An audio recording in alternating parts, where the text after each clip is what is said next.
Ziri abiri mwemu zibule kuli sawa tani zokumacha chali Prime FM yakutwegatako agobera mukutu ku radio chinda mwaka muzamwenda Greater Masaka eri chinda munya kamuzamukaga paka mu Ankole jite Midwestern kanyumire kusaba fe yokubiri ate katuyunge buterevu nadala kumbozi ya maulire eranga bweri balaza tutandikira nnyo ku mulirano kusinga simaziga African olwensonga nti kitundu kufe nadala ebikolo ebitambula ampuliza line genzo kogerako egato buterevu banamukago mu South African community kakati ampuliza embozi yasinzo kwata akati nadala muganda lya week irangi ndagano lya sabiti kinakusoma 19 ebibuzo byali bingi era kibadde mu line ebibuzo era ebyambuzi bawana ekoli yagamba nti in fact yambuza kibuzo nti bawulira okutabaganya government ya Trump ko yakulemberamu wakati wa Rwanda Sakwe Democratic Republic of Congo kati yali yebuuza nti abawambe ekibuga Goma Rwanda yo ebegana bachiwa ikyaba yekira echa M23 obajite AFC stoko M23 yekuba bali mukago yegwenzo kogerako ogwa Alliance Frevu Congo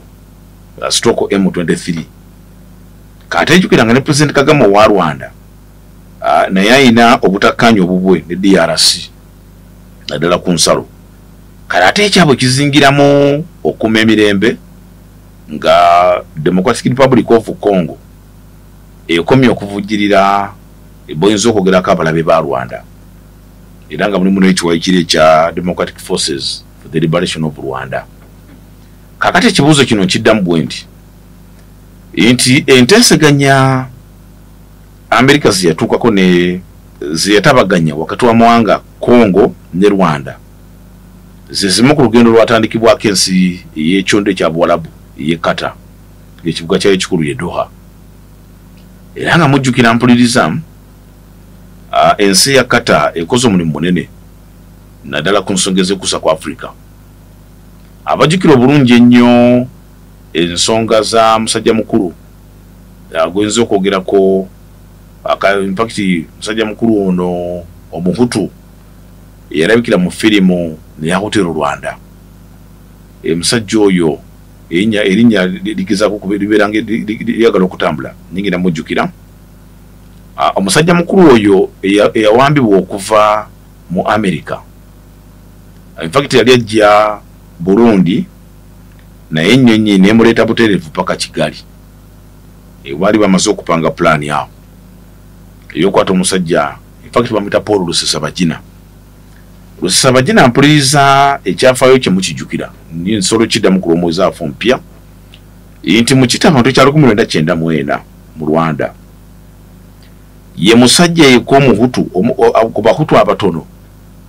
abayiwawo omubiri okutaasa abatuusi obutatirimbulwa obutasanjagibwa kubange nako 10 za genocide obeze kita abantu mu Rwanda ezatandikanga nakusoma mwezi mukaaga omwezi gwa April 1994 okutuka mwezi gwa musanvu ngamazo kwere naku 10 yomo ku bahutu abatono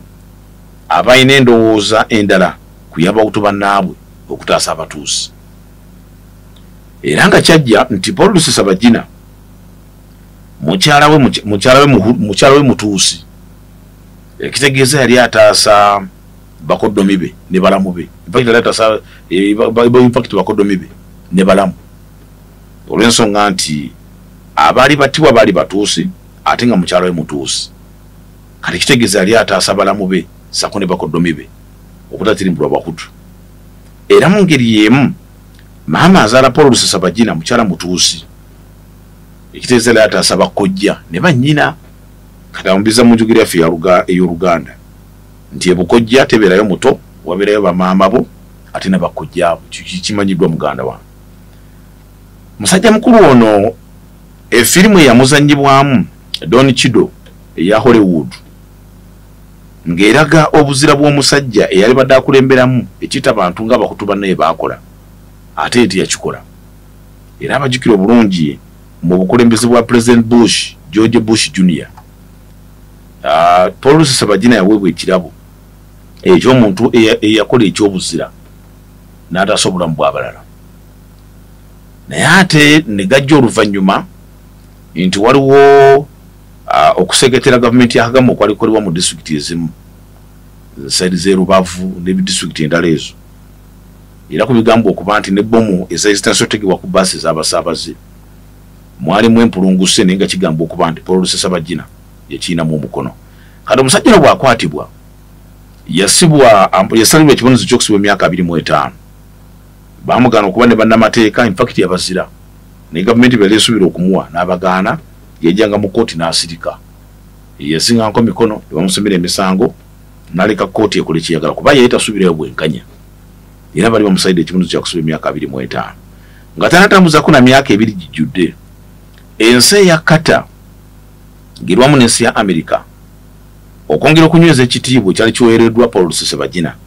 omusajja yarwanirira eddembe ly'abalala ate kati saa zino ng'ali mu kkomera,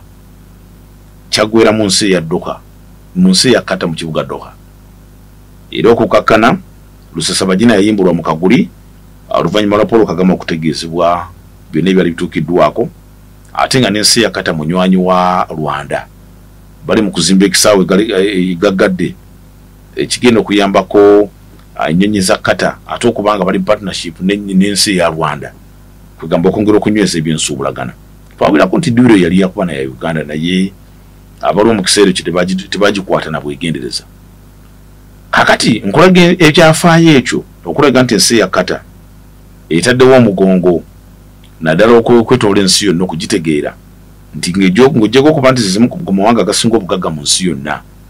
Ensi esinga okuba ne natural gas mu nsi yonna, erina amafuta amangi, esaako ne bannansi abatono naye nga bagagga. Byetandisa okukola diplomasi okwetoola ensi yonna. Kakati ensonga zoyinza okwogerako naddala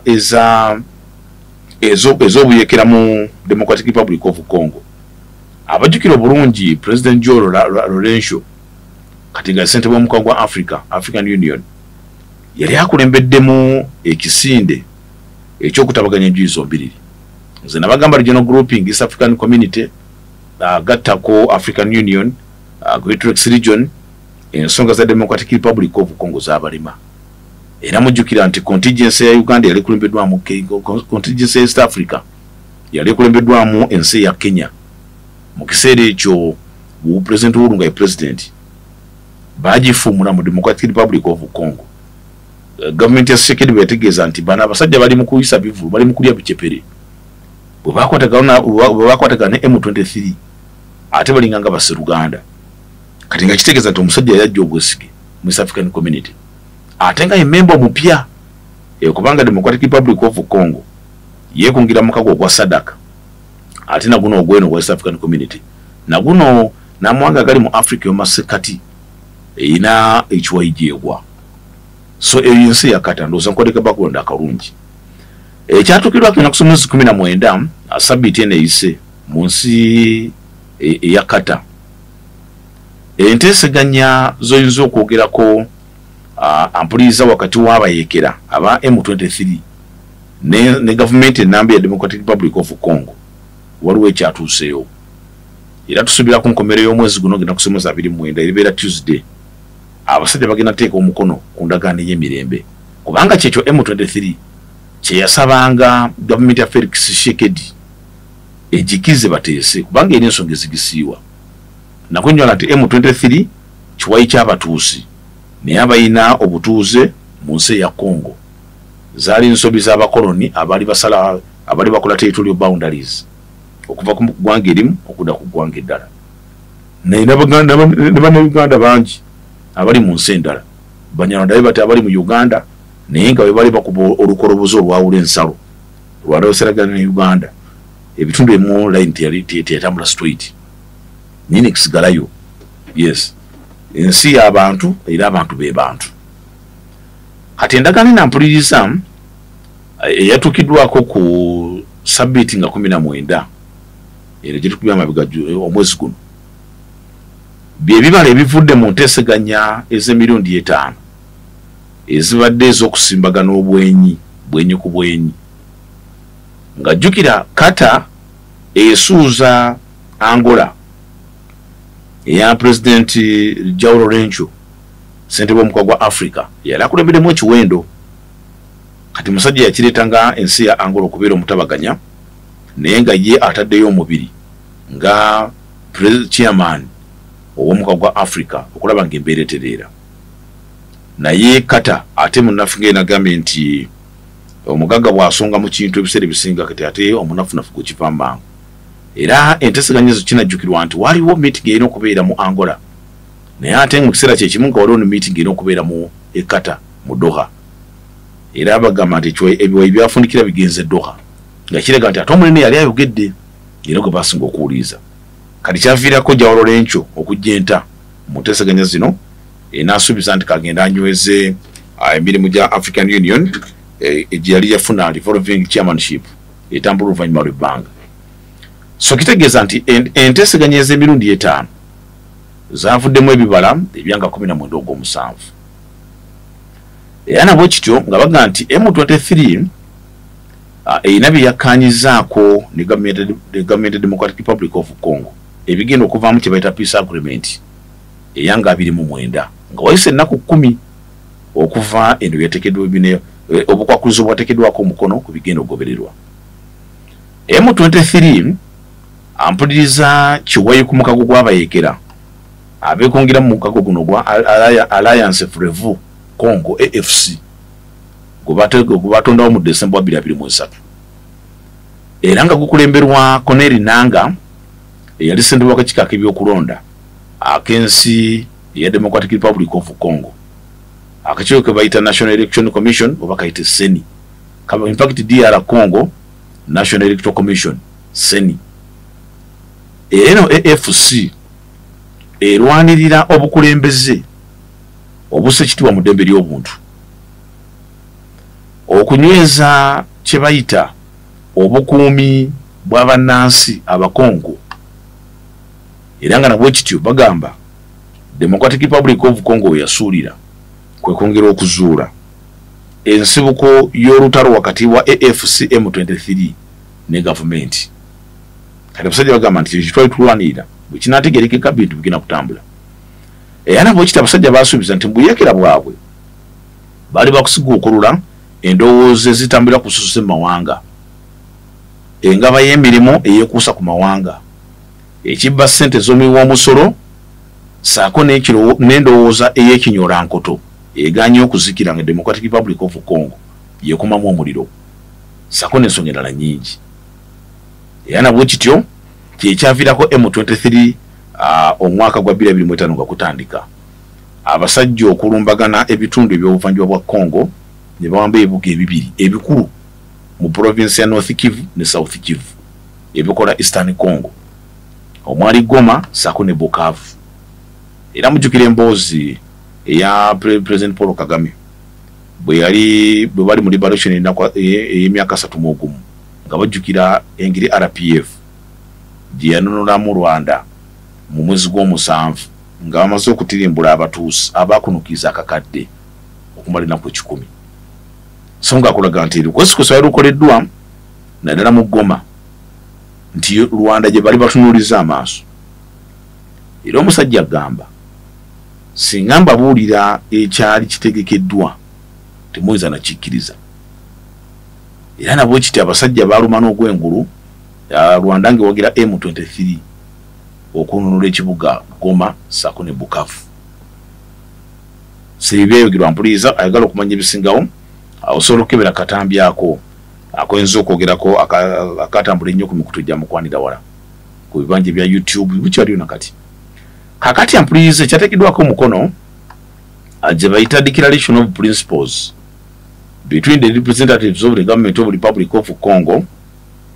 and representatives of the Alliance Frevu Congo stroke March 23rd movement gye bayita AFC stroke M23 ezo enjuyi bbiri era nga batambulira mu buufu obugenda okuviirako endagaano muza kiwamirembe comprehensive peace agreement era ng'ensi eya Kata yensaale mu nteekateeka eno kakati ebimu ku ebyo ebyatuukiddwako byenjagala okukoonako bitujja ozizimbirako emboozi eno tutanaba tukigaseeko nti enjuyi zombiriri zikkiriza nti emirembe gyetaagisa era gwe musingi ogugenda okukonebwako abasajja bagamba nti okusobola otebenkeza Congo n'abantu baayo enjuyi zombiri zikikkiriza ekyo kimu era nabo ekito nga bagamba nga beesigama ku nnyingo eziri mu ssemateeka afuga ensi ya Democratic Republic of Congo agattako n'amateeka agalambikiddwa mu kawo gwa African Union ogutama nga Africa sako n'amateeka mu kibiina kya Mwanga Magatte sako n'ebiteeso ebirala n'amateeka ag'ensi yonna nga bagamba nti kaakano ku lw'obulungi olw'okutaasa obulamu bw'abantu enjuyi zombiri zikkiriziganyiza okussa ekitiibwa mu ebigenda okugobererwa era enjuyi zombiri ampuliriza zakkiriziganyiza okukolaganira awamu n'ebitongole ku mutenda gw'ensi yonna ne ze bayita regional organizations esobola okubeera African Union esobola okubeera East African Community okulaba nga bateekawo obusobozi obukuma obulamu bw'abantu ng'obukwakulizo obuteekeddwako omukono obugenda ovaamu endagaano nagambye kati leero tuli mu nnaku 21 kiyiseeko ennaku 2 esigala ennaku 8 ennaku z'omwezi 29 ye Tuesday ejja abasajja bagenda teeka omukono ku ndagaano gye bayita Comprehensive Peace Agreement naye ng'enyweza bino kubanga obukwakulizo obugenda oviirako endagaano eri ate okusobola okuteekebwako emikono kale nga kisangulawo ekya gavumenti ya Felix Tshisekedi yayitekkiriza nti M23 nabo bayeekera abali mu Democratic Republic of Congo bamu kusooka yabayita abatujju era nga beepenetesiganya ze balina okwevumba nabo okutuusa abasajja ebeerwanako era kati kyova laba nti kati okuteesa kwa bukwakulizo kubanga ate gavumenti yeetaaga emirembe ku lw'abannansi baayo sako n'okulunda ebitundu byayo akwakuliza akalala nti enjuyi zombiriri zakkiriza okutuula ku mmeeza okugonjola obumulumulu obubaddewo gye bayita diplomacy negotiations oba diplomatic negotiations era nga nabwe kityo zigenda kujjawo ebibadde ebyokusika omugo okw'amaanyi era nabwe kityo n'okwesigama ku byali bituukiddwako East African Community sako n'omukago gwa Sadaka ng'era byali bisembeddwa African Union eyo gy'emikago East African Congo mwegwa sako ne Rwanda East African Community Rwanda mwalinga member sako ne Democratic Republic of Congo kati mu Sadaka ate yo Kagame yeyo ali yijulula olw'ensonga nti abalabanga kasitaba South Africa yasindika abasirikale baayo kujja mu Congo ate nga bagenda kugezaawo okulwanirira Congo ku lwansonga za Rwanda kati Kagame yina akivaamu eno naye nga kinekikirwa nti sigwe gusosiyali yavaamuko ate namaana ddamu enjuyi zombiriri zakkiriziganyiza okuleetawo essuula empya naddala mu ntegera y'ebintu oba mu ntegeragana y'obwa Sseruganda n'eggwanga saako n'okuteekawo kye bayita akalembereza ak'emirembe era akagenda okuvaako emirembe egy'enkomeredde n'ensonga endala enjuyi zakkiriziganyiza okuvuunuka okweyawulayawula okuviiriddeko ensi ampuliriza okusajjuka saako n'okutereeza embeera z'abantu abali mu Eastern Congo agattako n'okukomya okufulumya ebigambo ebitattana emirembe saako n'obumu oba n'okutabagana era nga nabwe kityo enjuyi zombiri buli bakkiriziganyizza okukkiriza kye bayita territorial integrity nti M23 emanye nti ensalo eyawula Congo ku nsi endala kati emanyikiddwa era balina okugisa mu kitiibwa saako n'okwetengerera okwensi Democratic Republic of Congo ate n'okwongera okujjukira Democratic Republic of Congo kiri kye bagigambye okumanya okussa ekitiibwa mu ddembe ly'obuntu kati nga M23 abadde ekola defensive M23 erimu abatuusa abakongo bannansi bansi eyo kale so nabwe kityo baadde bakiyita munafu okuyisaawo paasi yaabwe era n'akasembayo enjuyi zakkiriziganyiza ampuliriza okwongera okunyweza ebyali bituukiddwako mu ndagaano ey'awamu ziba in fact zibayita declaration of the April 23 2025 era wairo okugenda ampuliriza olw'okutandika munaffe enteeseganya ezigenda okukola amakulu kati permanent ceasefire kiyinza okwogerako nti enjuyi zakkiriziganyiza walina okubeerawo emirembe obutebenkevu saako n'obukuumi kisobose abantu okwekulaakulanya badde mu maka gaabwe beeyagale ate bafuna ekitiibwa nga bannansi. Era n'ekirala abasajja ne bakkiziganya nti tugenda mu permanent ceasefire. Buli muntu bw'ajja omukono ku trigger taddamu gukwatako. Tegena kubeeramu ku bulumbaganyi mu bbanga, ku lukalu, ku nnyanja, ku mazzi n'ebirala. Yadde kuteekawo kye bayita sabotage. N'ekirala okomya pokopoko agendeera okwawula yawula. Era eyo nsonga yakoneddwa akampuliriza. So tugenze mbona Fabio Suma tujja bitandikira kuna kolwencha embuzi yange gimalayo bulungi nnyo. Bwe wali nnyo kuneegattako sigala nga mukyayinaffe.